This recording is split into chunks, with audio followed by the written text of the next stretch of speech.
Comedian Kunal कामराच्या उपस्थितीविषयी साशंकता. कुणाल कामराचा पोलिसांशी कसलाही संपर्क नाही. कामरा आज दिवसभरामध्ये हजर झाला नाही तर तिसरं समन्स जारी करण्याची शक्यता.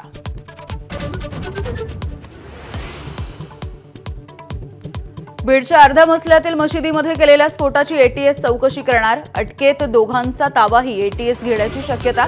गावामधली परिस्थिती नियंत्रणात. नोटबंदीच्या 8 वर्षांनंतरही डीसीसी बँकांकडे 101 कोटींच्या जुन्या नोटा पडून नोटा बदलून देण्यास रिझर्व्ह बँकेचा नकार.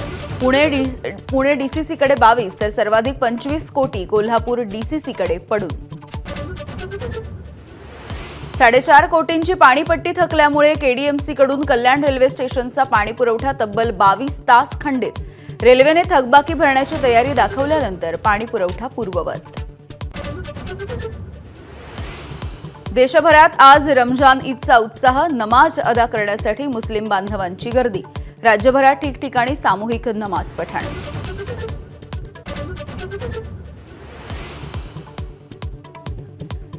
श्री स्वामी समर्थांच्या प्रकट दिन सोहळ्याच्या निमित्तानं अक्कलकोट भक्तांनी गजबजलं. स्वामी समर्थांच्या दर्शनासाठी महाराष्ट्रासह कर्नाटक, आंध्र प्रदेश आणि तेलंगणामधून भाविकांची गर्दी.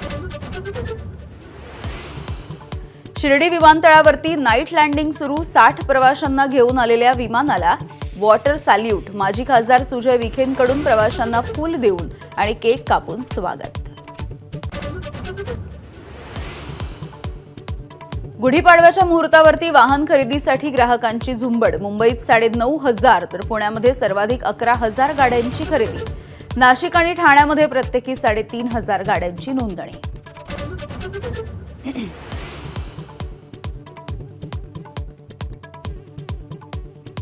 आयपीएलमध्ये पंजाबचाही हैदराबादला दणका तर राजस्थाननं चेन्नईला हरवलं. 2 पराभवांमुळे 10व्या स्थानी गेलेल्या मुंबई इंडियन्सची आज कोलकात्याविरुद्ध लढत.